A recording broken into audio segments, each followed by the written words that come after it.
The kitchen smelled like Sunday coffee and an ambush. I sat at the same oak table where I'd eaten breakfast for 28 years, watching my brother Derek pace like a lion denied its prey. Our parents' Victorian house on Maple Street hadn't changed much, but everything else had. At 32, Derek was still the golden boy, high school quarterback, State University business grad, married to Jennifer, with 2 photogenic children and a leased BMW parked in front of his identical suburban home. He was a regional sales manager for some medical device company. Predictable, polished, insufferable. I was the afterthought. 28, single, technically living in the garage apartment, and, according to family consensus, failing to launch. I worked remotely in what they liked to call computer stuff. I drove a beat-up Subaru. I didn't bring home relationships to parade around the dinner table. What they didn't know was that my computer stuff involved building cybersecurity systems for Fortune 500 companies, that my consulting firm operated in 3 continents, that I quietly bought the family home 6 months ago when mom and dad were staring down foreclosure. "Look, Madison," Derek began, using the tone he'd mastered since childhood, the one that assumed superiority was inherited, not earned. "We've all been patient with your situation, but this can't go on." Our parents sat stiffly across from me. Dad stirred his coffee for the 3rd time, eyes glued to the mug. Mom wore the look of someone bracing for impact. "What Derek means," she offered, ever the peacemaker, "is maybe it's time for you to have your own place, start fresh, be independent." Jennifer chimed in from the counter, arms crossed like a judge mid-verdict. "Our kids are starting to ask why Aunt Madison still lives over the garage. It's not healthy." I took a sip of coffee. It was strong, dark, and ironic. "What kind of questions?" "Whether you're functional," Derek said, smirking, "whether you can take care of yourself like a normal adult."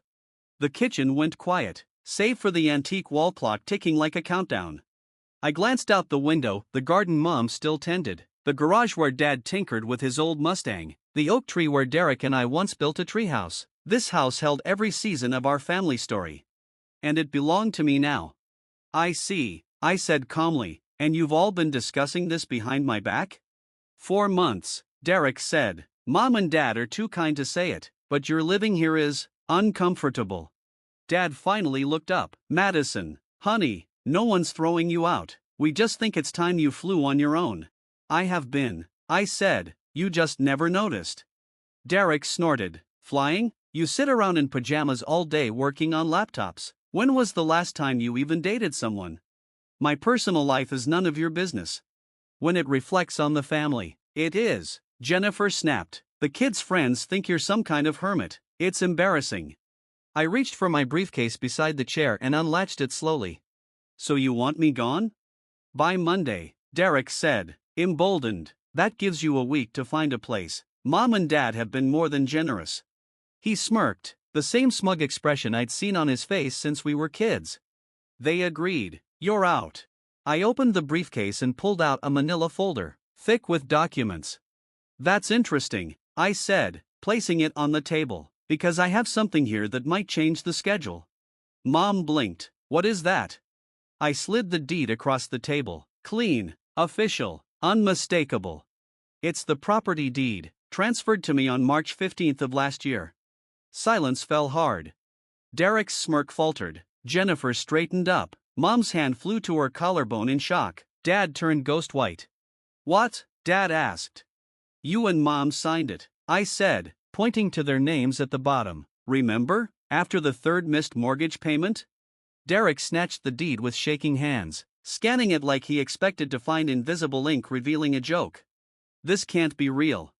Want to see the wire transfer? The title insurance? The bank payoff letter?" I booted up my laptop. "It's all here. The investor who saved this house? That was me, through my company." Mom sank back into her chair, stunned. "But we thought." "You never asked," I said gently, "so I never told." Dad looked like someone had pulled the floor out from under him. "Thornton Consulting Solutions," I added. "I've been running it for 5 years. We design cybersecurity for banks, hospitals, and government agencies." Derek stared at me like I'd sprouted wings. "But, you work in pajamas. And make $47,000 a month doing it." The number hit like a slap. Jennifer's jaw dropped. Derek just blinked. stunned into silence. I didn't stay here because I had nowhere else to go, I said. I stayed because this house needed saving, because you were too proud to ask for help. I closed the laptop and took one last sip of coffee. So if anyone's moving out, Derek, it won't be me. Per month? Mom repeated, her voice barely above a whisper. On average, I confirmed. Some months are higher, especially when we onboard new clients. I shut my laptop with a soft click. Thornton Consulting Solutions now has 18 full-time employees, offices in 3 cities, and contracts in 14 countries. Dad's mind was already doing the math. His engineer instincts couldn't help it. That's over $500,000 a year, before expenses. I nodded. Last year was particularly strong. We closed multiple government contracts. Derek, who had been stunned into silence, finally found words. If you're doing that well, why do you live like this? He gestured vaguely at the kitchen, at my worn hoodie, at the unassuming life he'd spent the last hour mocking. Like what, Derek? Like someone who doesn't need to flaunt success? Someone who values peace over pretense? I held his gaze. I live here because this house is home. I drive an older car because it's dependable. I work remotely because it gives me time to build, to think, to be present. The irony wasn't lost on any of us. But the house, Mom murmured. You bought our house? No, I saved it, I said gently. When you were behind on mortgage payments, you had 3 choices: lose it, take a predatory loan, or accept help. You chose silence. Dad's voice cracked. We didn't want to burden you. But you did, just quietly. I opened the deed again, pointing at the clauses. I bought it in a way that let you stay here indefinitely. No rent, no pressure, just respect for what this place means. Derek scanned the page again, his sales manager brain finally catching up. So, we can't ask you to leave. Correct, I said. You don't live here, you're visitors, which means if anyone's leaving by Monday, it's you. Jennifer made a choking sound. But, we thought. You assumed Mom and Dad still owned this house. You thought you could pressure them. You were wrong. I returned the deed to my briefcase. Derek dropped into a chair. All fight gone. How long have you been planning this? I wasn't, I said. I was reacting to foreclosure, to this little family intervention you staged. Mom reached for my hand across the table. Her fingers were trembling. Madison, why didn't you tell us about your company? About everything? I looked at her hand, remembering the times it had bandaged my knees, stroked my hair after bad dreams. Because I wanted to know who I was to this family when you thought I had nothing to offer. The silence after that was different, heavier, real. Dad stood and walked to the window, staring out at the garden he'd nearly lost. We treated you like a failure. No, you treated me like I didn't fit your idea of success, I said. You measured me by the checklist: job title, house, marriage, kids. I didn't check the boxes, so you assumed I was lost. Derek rubbed his face. $500,000 a year, and we acted like you were a freeloading teenager. The money's not the point, Derek. Then what is? I stood, gathering my things.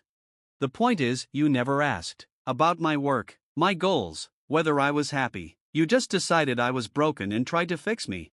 Dad turned. So what now? Now, I looked around the kitchen. Now you decide what kind of family we are going forward. I walked toward the stairs, then paused. You can keep seeing me as the disappointing daughter, or as the person who's been quietly keeping this house and this family afloat for over a year. Mom frowned. What do you mean? I turned back. Who do you think paid for the new roof? Mom? Who covered the Mustang repairs? Dad? Who paid your kids' tuition? Derek? When you were laid off? They stared at me, frozen. You? Derek whispered. Thornton Family Foundation. I set it up so you wouldn't know it was me. You needed help. I gave it. Jennifer finally spoke. Madison, you owe me honesty, I said, and maybe some respect. I owe you an apology, Derek said quietly. A real one. I don't need groveling. I need recognition that success doesn't always wear a suit and tie. I climbed the first step. And Derek, about me moving out? I smiled slightly. This is my house. I'll move when I'm ready. But you're welcome to stay as long as you treat me like I belong. Dad's voice followed me. Can we start again? I want to know you, really know you. I looked back at them. For the first time, they looked ready to listen. I'd like that, but maybe we start smaller. Like what? Mom asked. Like dinner, tonight, and this time, you ask me what's right in my life, not what's wrong. Mom smiled through tears. I'd love that. Derek looked at Jennifer. Cancel our plans. We're staying. What should I tell the kids? He smiled faintly. Tell them Aunt Madison has some seriously cool computer stuff to show them. I closed my door behind me. My phone was already buzzing with client calls and projects, but for the first time in years, I had a family dinner to look forward to. Because success isn't just about money or status. Sometimes, it's saving the house you grew up in and letting your family rediscover who you really are. I'd rather build wealth quietly and use it to help family, I said, than build it loudly just to compete with them. Derek nodded, shame softening his expression. But we almost kicked you out. You almost tried, I corrected with a small smile. That's different. Dad entered the room, coffee in one hand and the newspaper tucked under his arm. I have a confession, he said, settling into his chair. After you went to bed last night, I looked up your company, found articles, client testimonials, even photos from conferences. He paused, visibly moved. One was of you speaking at a cybersecurity summit. There must have been 1,000 people in that audience. The RSA conference in San Francisco, I said. I presented on next-generation threat detection. You were wearing a suit, Mom added, her voice quiet with awe. You looked so professional, confident. I am professional, Mom. I just don't need a suit to work from home. Derek leaned forward, thoughtful now. Why didn't you ever show us those articles, or the awards?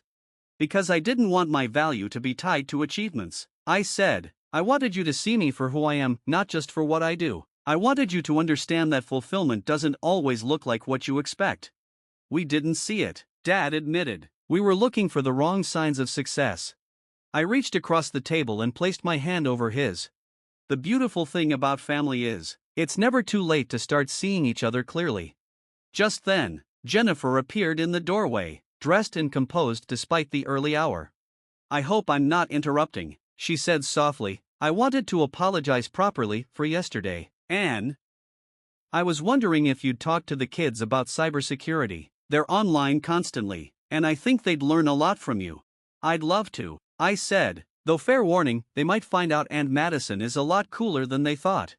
Derek grinned. I think they'll survive the shock. As we sat together, the conversation shifted, no longer about judgment or disappointment, but genuine curiosity. For the first time in years, they wanted to know who I was, not just who they assumed I should be. And I realized something important. The revelation about the house hadn't really been about property or power. It had been a doorway, one that opened up the possibility of rebuilding relationships long damaged by assumptions and silence. That old Victorian on Maple Street was more than the home I'd saved from foreclosure. It was where we'd all finally started to see one another. 3 months later, I was working in my garage-turned-office when Derek knocked. Come in, I called, finishing a client call. He stepped inside holding 2 coffees and a folder. Update on that security audit you did for my company. Good news, I hope. Better than good, he said, handing me a cup. We implemented everything you suggested. Last week, we stopped what could have been a major breach. Your system saved us millions. That's what it's built for, I said, taking a sip.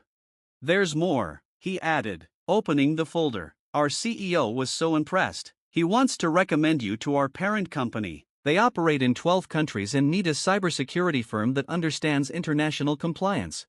I scanned the proposal. The scope was massive, the budget even bigger. Derek, this is a multi-million-dollar contract. I know, he said. Turns out my little sister is kind of a legend. I laughed. Your little sister just knows her stuff. No, he said seriously. You're exceptional, and I'm proud to say we're family.